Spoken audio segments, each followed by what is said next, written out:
Hey everyone, welcome back to DElEd online classes with Adi. And आज का जो topic है संस्थागत नियोजन एवं प्रबंधन, अर्थ, आवश्यकता एवं महत्व, जिसको institutional planning and management meaning, needs and importance भी कहा जाता है। तो आज हम इसके बारे में डिस्कस करेंगे। एंड ये डीएलएड 4 सेम के नोट्स हैं। शैक्षिक प्रबंधन एवं प्रशासन जो सब्जेक्ट है 50 मार्क्स का होता है, उसका ये फर्स्ट यूनिट लिया है मैंने, तो हम इसको डिस्कस करेंगे अच्छी तरीके से। So let's get started.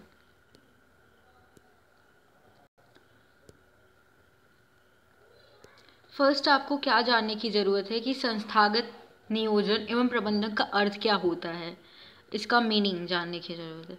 तो संस्थागत नियोजन एवं प्रबंधन 3 शब्दों से मिलकर बना है। जैसा कि आप देख रहे हो, ये 3 शब्द मिलकर बने हैं। संस्थागत नियोजन एवं प्रबंधन 3 शब्दों से मिलकर बना होता है। तो संस्थागत का क्या अर्थ होता है? इंस्टीट्यूशनल कह सकते हैं जिसे, संगठन, संस्था से संबंधित या संस्था के बारे में। नियोजन मतलब क्या होता है? नियोजन आपका प्लानिंग होता है। नियोजन क्या होता है? प्लानिंग होता है। तो नियोजन का अर्थ होता है योजना बनाना या योजनाबद्ध ढंग से। योजना क्या होता है? आपका प्लान। दोनों में डिफरेंस होता है, प्लान और प्लानिंग में दोनों में डिफरेंस होता है, आपको ये समझना है। प्लान आपका योजना है, प्लानिंग आपका नियोजन है। प्लानिंग क्या होता है? एक प्रोसेस होती है। नियोजन क्या है? एक प्रक्रिया होती है जो ऑनगोइंग प्रोसेस होती है। जबकि आपका प्लान क्या है? एक डॉक्यूमेंटेशन है आपके आइडियाज़ का, आपके थॉट्स का, मतलब आपके विचारों का। ठीक है, प्लान और प्लानिंग में दोनों में डिफरेंस है। तो नियोजन जैसे देख रहे हो, नियोजन में योजन आ रहा है, तो आप इससे समझ सकते हो योजना बनाना या योजनाबद्ध ढंग से। ठीक है, तो नियोजन की परिभाषा क्या होती है? पूर्व निश्चित लक्ष्यों की प्राप्ति के लिए तथा भविष्य में किए जाने वाले कार्य के लिए योजना निर्माण की प्रक्रिया को हम नियोजन कहते हैं। क्या होता है? पूर्व निश्चित लक्ष्यों की प्राप्ति के लिए तथा भविष्य में किए जाने वाले कार्यों के लिए योजना निर्माण की प्रक्रिया ही नियोजन कहलाती है। जैसे कि आप कोई भी, मान लीजिए आप 12th पास आउट हो गए, ठीक है, आपका क्या है, आपने प्लानिंग बनाई कि आपको इस फील्ड में जाना है, इस क्षेत्र में जाना है, आपको बीएससी करनी है, आपको नीट की प्रिपरेशन करनी है।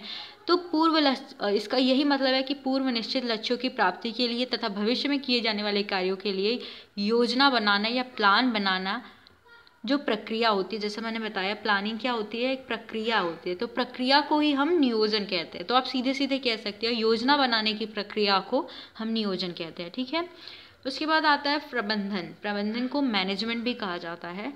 तो किसी कार्य को संबंधित व्यक्तियों, मतलब किसी कार्य से संबंधित, सॉरी यहाँ को लिखा हुआ है, तो किसी कार्य से संबंधित व्यक्तियों के द्वारा पारस्परिक सहयोग से कुशल पूर्वक संपन्न करने की प्रक्रिया को प्रबंधन कहते हैं। मतलब किसी कार्य को जो, मतलब मान लीजिए कोई कार्य है, उससे संबंधित लोगों के सहयोग से उस कार्य के मतलब कुशल पूर्वक संपन्न करने की प्रक्रिया को हम प्रबंधन कहते हैं। या हम इसके समझ सकते हैं, या मतलब दूसरे तरीके से समझ सकते हैं कि संसाधनों का अधिकतम उपयोग करते हुए योजना का समुचित क्रियान्वयन व लक्ष्य प्राप्ति हेतु समेकित प्रयास। क्या होता है? समेकित प्रयास होता है। ठीक है, मतलब मान लीजिए आपने कोई प्लानिंग बनाई, योजना बनाई, तो उसको किस तरीके से आप लागू कर रहे हो, संपादित कर रहे हो, उसको ही हम प्रबंधन कह सकते हैं। मतलब किसी कार्य को क्रियान्वयन करना ही आपका प्रबंधन हो सकता है। और प्रबंधन, संस्थागत नियोजन, तीनों जो शब्द हैं एक दूसरे से जुड़े हुए, संस्थागत नियोजन एवं प्रबंधन। ठीक है, तो अब हम बात करते हैं कि संस्थागत नियोजन क्या होता है। संस्थागत नियोजन एवं प्रबंधन से अभिप्राय किसी भी संगठन या संस्था द्वारा अपने विकास व लक्ष्यों की पूर्ति के लिए योजना बनाना, उसका बेहतर क्रियान्वयन करना तथा इसके लिए सामूहिक रूप से सतत प्रयास करना। जैसा कि मैंने बताया कि जो भी योजना बना रहे हो, अब संस्थागत मतलब संगठन, तीनों को जोड़ दिया गया है। जो तीनों अलग अलग शब्द मैंने बताया, तीनों के अलग अलग अर्थ बताए, अब इन तीनों को जोड़ के आप इसकी परिभाषा बता सकते हो कि किसी भी संगठन या संस्था द्वारा अपने विकास व लक्ष्यों की पूर्ति के लिए योजना बनाना और उसका बेहतर तरीके से क्रियान्वयन करना, मतलब उसको संपादित करना, लागू करना, और इसके लिए सामूहिक रूप से सतत प्रयास करना। तो आपका संस्थागत नियोजन का मतलब यही होता है। तो आपको ये पॉइंट क्लियर हो गया होगा कि संस्थागत नियोजन एवं प्रबंधन से क्या अभिप्राय है। अगर एग्ज़ाम में आ जाता है 1-2 नंबर का तो आप इसको लिख सकते हो, ठीक है। उसके बाद हम कुछ डेफिनेशन देखते हैं, कुछ मनोवैज्ञानिक ने जो दी थी उसको हम देख लेते हैं।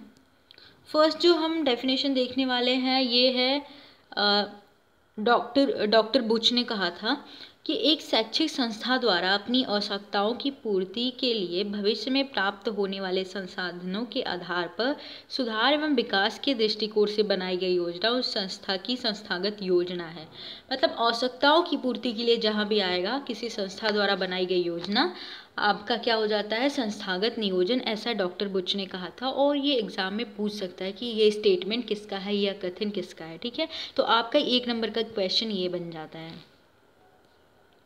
उसके बाद संस्थागत नियोजन की दूसरी डेफिनेशन देखते हैं, दूसरी परिभाषा किसने कही है।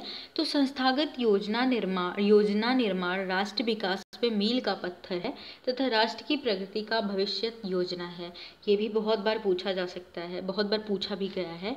तो ये E.W. फ्रैंकलिन ने कहा है। तो क्या बोला है इन्होंने, इनका स्टेटमेंट है कि संस्थागत योजना निर्माण राष्ट्र विकास में मील का पत्थर है तथा राष्ट्र की प्रगति का भविष्य योजना है, ठीक है।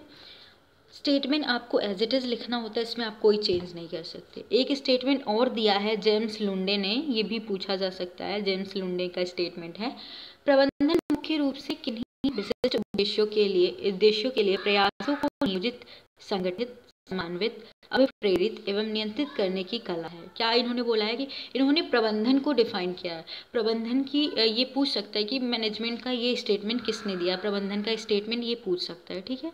तो इन्होंने प्रबंधन को बताया है क्या। फिर उसके बाद एक इम्पॉर्टेंट नोट के थ्रू समझ लीजिए है कि नियोजन एवं प्रबंधन एक दूसरे के पूरक हैं। आपको डिफाइन करना होगा, व्याख्या करना पड़ेगा कि कैसे एक दूसरे से पूरक हो सकते हैं नियोजन एवं प्रबंधन। तो नियोजन और प्रबंधन एक दूसरे के पूरक है और एक के बिना दूसरे का कोई अस्तित्व नहीं है। जब तक हम किसी भी कार्य को सुनिश्चित ढंग से करने के लिए नियोजन करते हैं, जो नियोजन के अनुसार कार्य को संपादित करना उचित प्रबंधन के बगैर संभव नहीं है। आप प्लान बनाएंगे, प्लानिंग करेंगे, लेकिन जब तक आपके पास प्रबंधन नहीं होगा तो तब तक आपके प्लान का कोई वैल्यू नहीं है, ठीक है। उसको अच्छी तरीके से संपादित नहीं कर पाएंगे। तो ये इसलिए एक दूसरे के पूरक होते हैं। इससे आपका एक क्वेश्चन बन जाएगा कि इसको व्याख्या कीजिए कि नियोजन और प्रबंधन एक दूसरे, ठीक है। तो आपका 1 नंबर का क्वेश्चन ये बन गया। फिर नियोजन का प्रबंधन का प्रथम चरण कहा जा सकता है। ये क्वेश्चन पूछ सकता है कि नियोजन प्रबंधन में से कौन सा ज़्यादा इम्पोर्टेंट है। तो दोनों ही महत्वपूर्ण है, लेकिन नियोजन जो होता है वो होता है। तो आप ऐसे इसका आंसर दे सकते हो, ठीक है।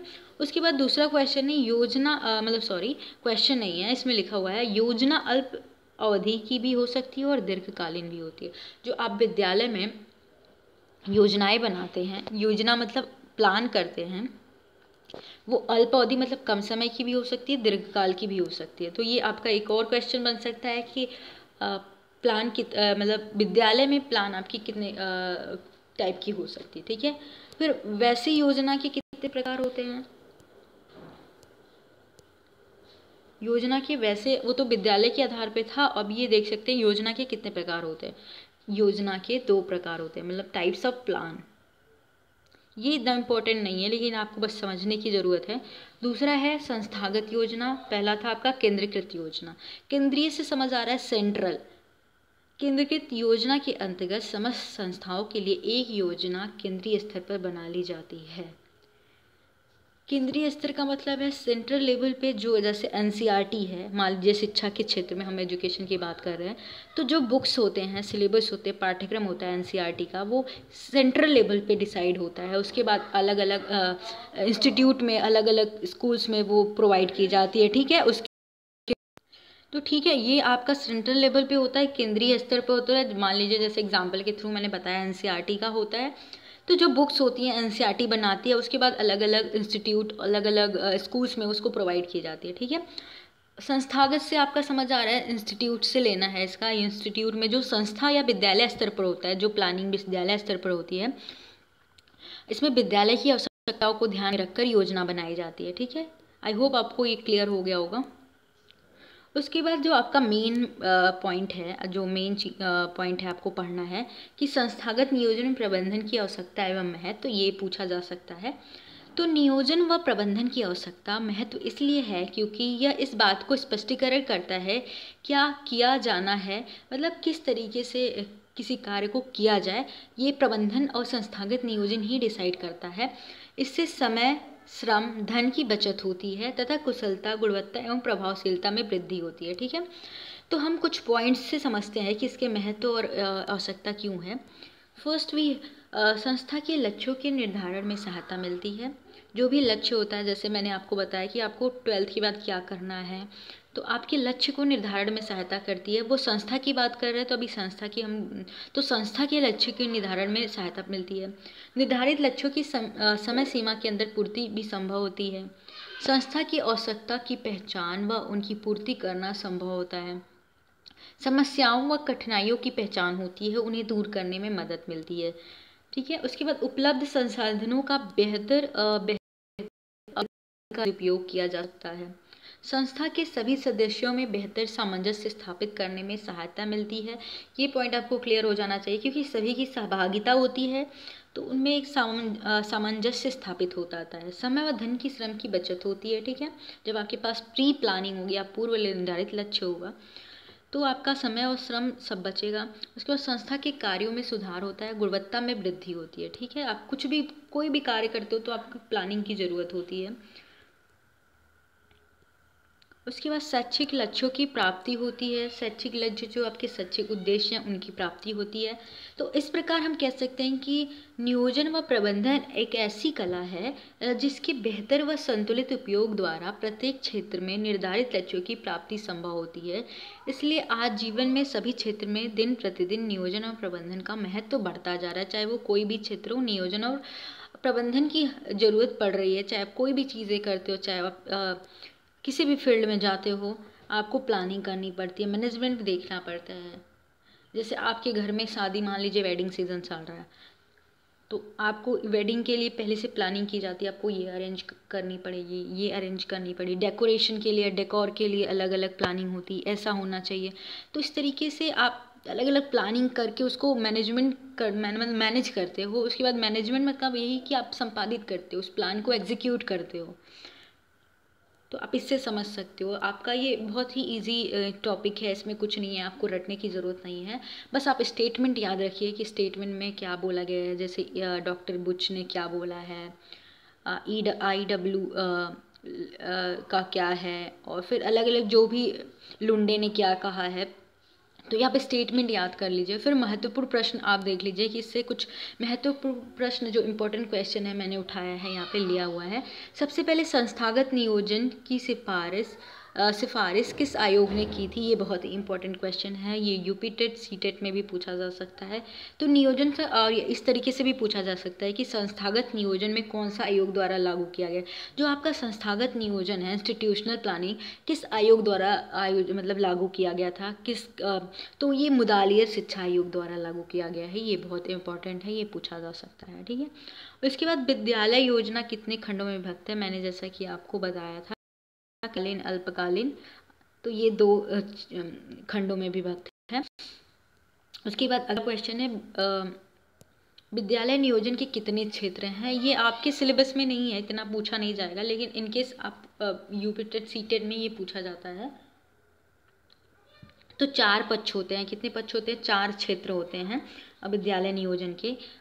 इसमें शैक्षिक पक्ष हो जाता है। शैक्षिक पक्ष से क्या समझता है? इसके अंतर्गत शिक्षण सामग्री का किस तरीके से उपयोग किया जाए, लेसन प्लान बनाना, होमवर्क चेक करना और समय से चेकिंग करना, मतलब वर्तनी सुधार के लिए जो प्रक्रिया होती है, जांच जाती है, वर्तनी सुधार किया जाता है। तो ये सब शैक्षिक पक्ष में आता है, मतलब जो भी आपका एजुकेशन से है, आपके सिलेबस से रिलेटेड है, वो आ जाता है। उसके बाद दूसरा आपका है सह शैक्षिक पक्ष। ये को करिकुलम एक्टिविटीज़ जो होती हैं ये आता है इसमें जैसे कि आपकी बाल सभाओं का आयोजन करना, जो प्राइमरी स्कूल होते हैं। फिर NCC होता है, स्पोर्ट्स का हो गया, गेम्स एंड कल्चरल एक्टिविटी, सांस्कृतिक कार्यक्रम, ये सब जो इस विद्यालय में आयोजित किए जाते हैं वो आते हैं इसमें। भौतिक क्षेत्र का मतलब है कि जो इंफ्रास्ट्रक्चर है विद्यालय की, साज सज्जा, पुस्तकालय से संबंधित जो कार्य होता है वो आता है। विविध क्षेत्र में आपका राष्ट्रीय कार्यक्रमों से संबंधित योजनाएं आती हैं। तो विद्यालय नियोजन के कितने क्षेत्र होते हैं? 4 क्षेत्र होते हैं। इनकेस कहीं पूछा जाता है तो आप लिख सकते हो।